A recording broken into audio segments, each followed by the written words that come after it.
안녕하세요. 결혼한 지 2년 만에 이혼하고 지금은 다시 자유로운 싱글 라이프를 즐기고 있는 30대 여성입니다. 다진한 과거 이야기는 해서 뭐하나 싶어 주변 친한 친구들에게도 이랬다 저랬다 말한 적이 없었는데 며칠 전 남편한테 뜬금없는 연락을 받고선 황당하기도 하고 어이없기도 하고 그래서 이렇게 제 이야기 좀 해볼까 합니다. 이미 헤어져서 남남이 되었지만 편의상 남편이라고 칭해볼게요. 남편하고는 제 나이 29의 지인의 소개로 만났고 당시 저는 직장을 다니는 평범한 회사원이었죠. 사실 남편에게 처음부터 호감을 가졌던 건 아니었어요. 비록 10분이긴 했어도 약속 시간보다 늦게 나온 것도 마음에 들지 않았고 저는 제가 키가 작다 보니 남자는 키가 어느 정도는 컸으면 했었거든요. 그리고 소개팅을 주선했던 지인 말로는 남편 키가 180 정도라고 했었고요. 하지만 막상 만나보니 정말 많이 쳐줘봐야 175나 될까 싶은 게 그래서 여러 가지로 소위 빈정이 상했었달까요. 하지만 그럼에도 불구하고 이내 결국 저는 남편에게 마음의 문을 열 수밖에 없었습니다. 왜냐하면 남편이 무척이나 저에게 적극적으로 다가오기도 했고 어떻게든 제 마음에 들기 위해서 노력하는 게 느껴졌거든요. 그런데 그렇게 남편과 연애한 지 1년쯤 되던 때였어요. 사실 당시 저는 친정아버지는 오래전 돌아가셨기에 친정어머니와 단둘이 살고 있었거든요. 이 부분은 남편도 연애 초 때부터 알고 있었고요. 아무튼 그러다 하루는 친정어머니가 저를 붙들고 진지하게 하실 이야기가 있다고 하셨습니다. 그런데 왜 그런 느낌 있잖아요. 상대방의 눈빛만 보고도 보통 일은 아니구나 싶은? 그날 제가 딱 그랬어요. 친정어머니의 목소리가 전에 없이 불안하고 뭔가 두려움에 가득 차 있는 것 같았거든요. 그리고 어째서 이런 슬픈 예감은 빗나가는 일이 없는 건지 친정어머니가 어렵게 꺼내신 이야기는 충격 그 자체였습니다. 췌장암이라고 하셨으니까요.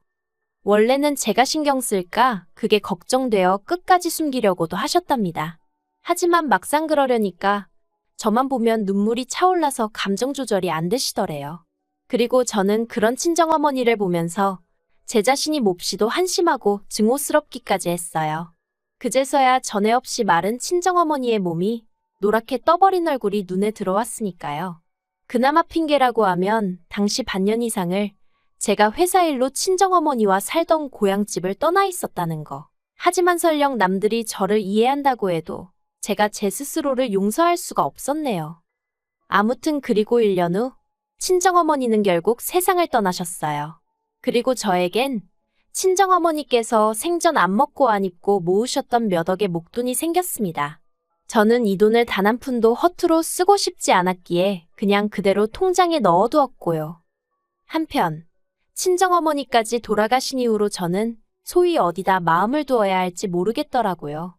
회사에 가도 일이 제대로 손에 잡히지 않았고 식욕도 거의 느끼질 못해서 2달 사이에 5kg 넘게 살이 빠졌죠.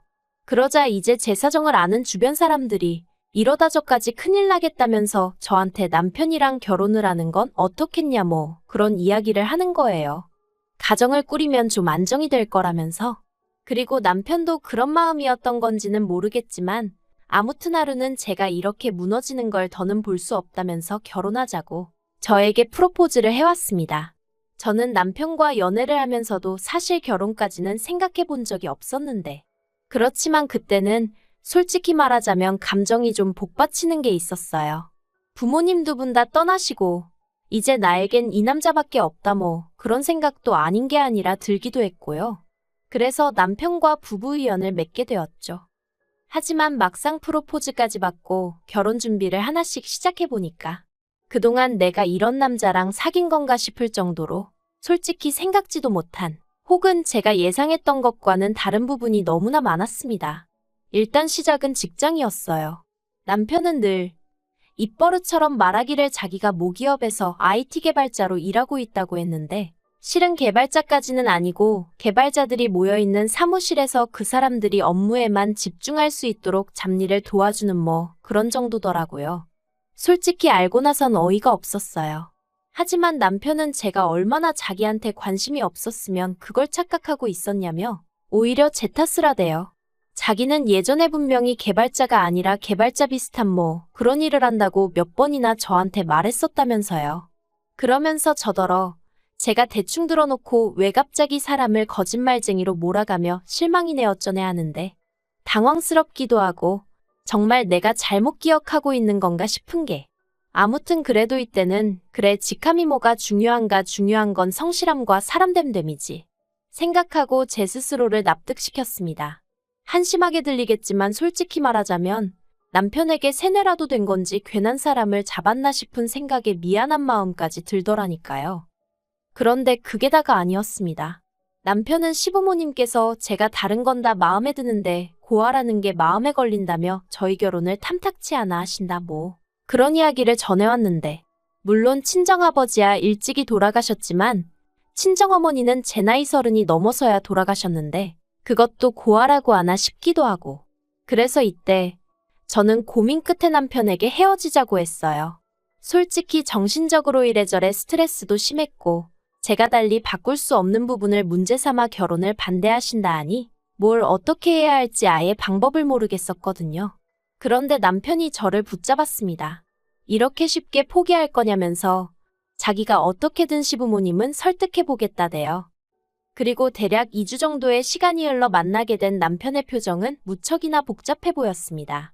제가 시부모님이 뭐라고 하셨냐고 솔직히 말해달라고 했어요.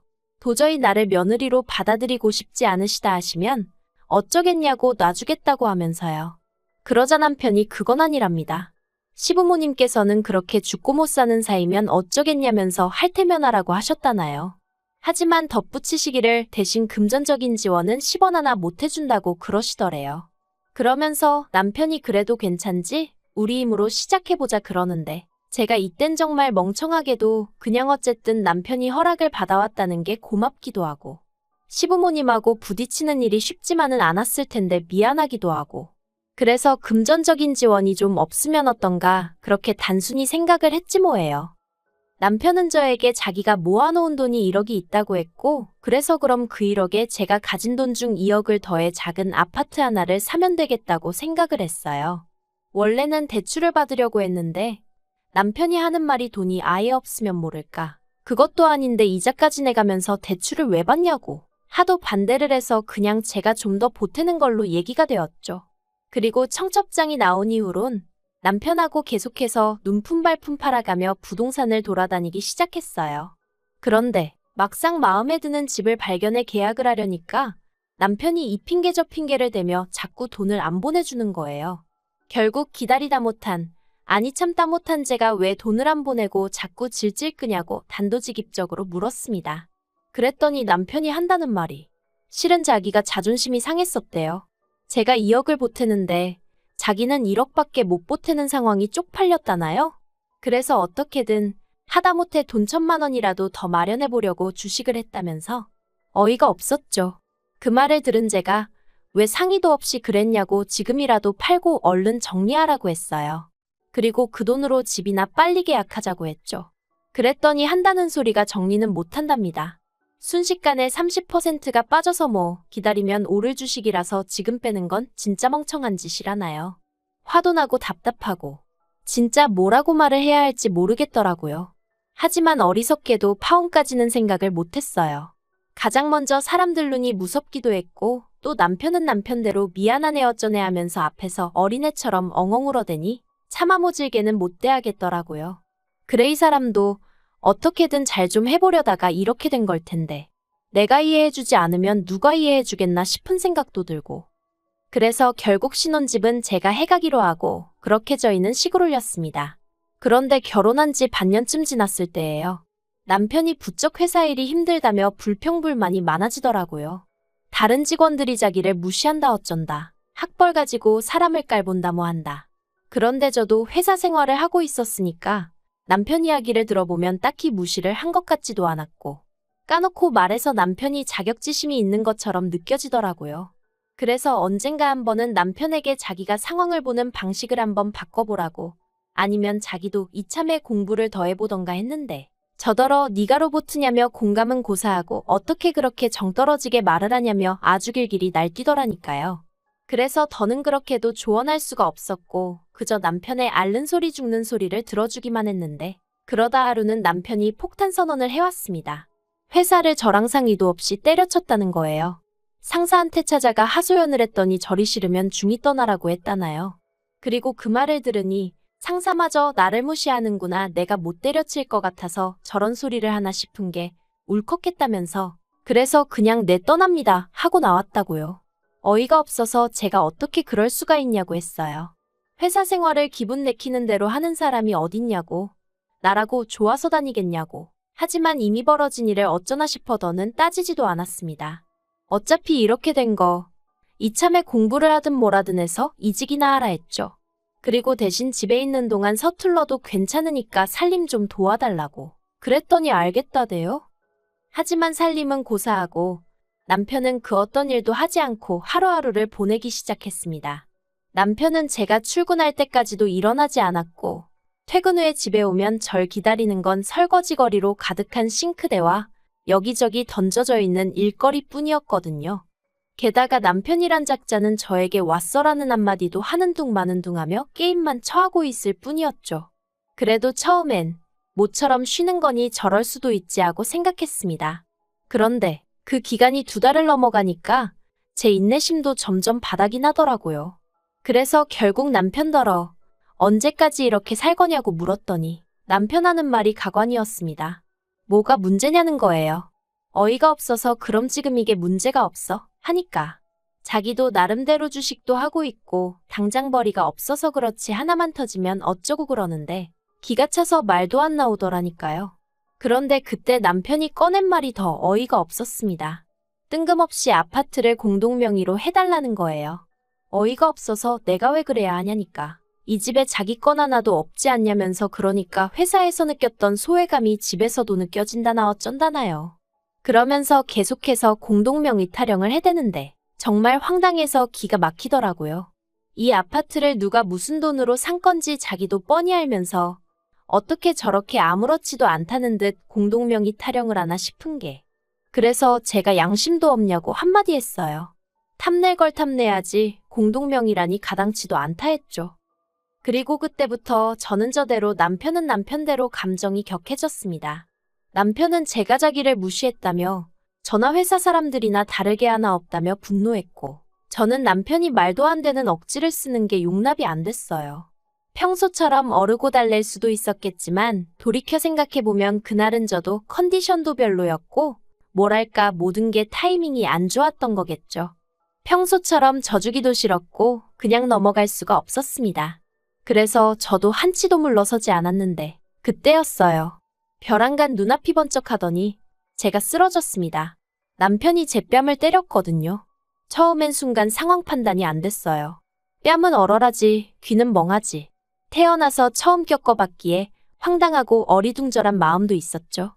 그런데 눈앞에 씩씩거리는 남편을 보니까 내가 맞은 거구나 싶은 게 그제서야 뺨은 욱신거리고 눈에서는 눈물이 쏟아졌습니다.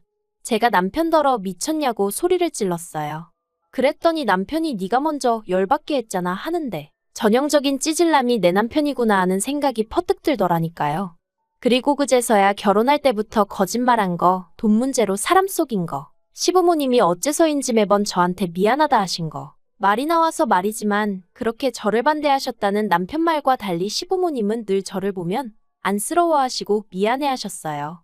그래서 그땐 반대하셨던 게 마음에 걸리셔서 저러시나 보다 생각했는데 돌이켜 생각해보니까 시부모님은 어쨌든 당신들 아들이 개차반인 걸 알고 계셨던 게 아닌가 싶기도 하고 아무튼 회사를 때려친 이후로는 저한테 기생하며 카드값을 내달라고 하는 것도 부족해서 집 공동명의까지 탐내다니 내가 왜 이런 인간에게 당하면서 살아야 하나 싶대요.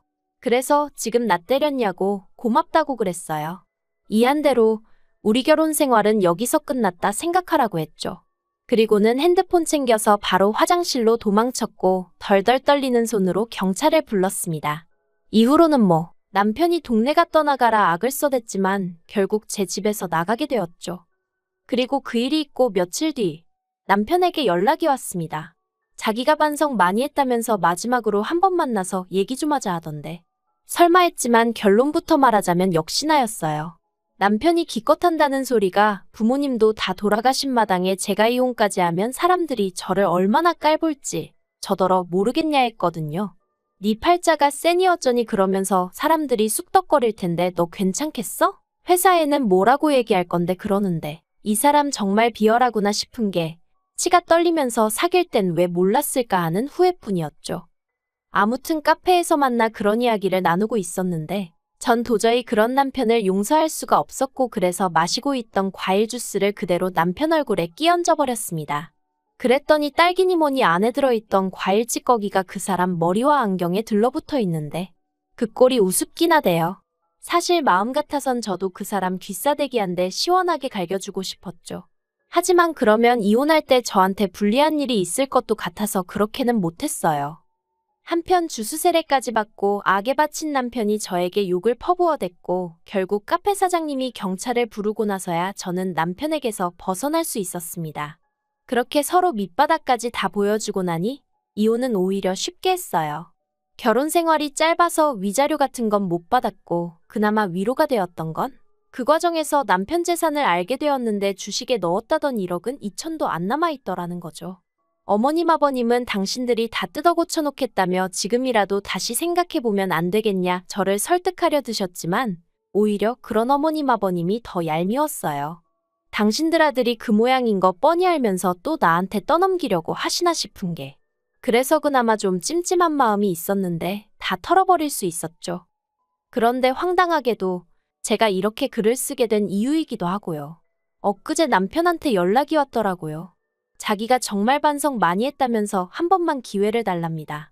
새 출발하고 싶다면서 그리고 저에게 무슨 든든한 버팀목이 되어주겠다나요?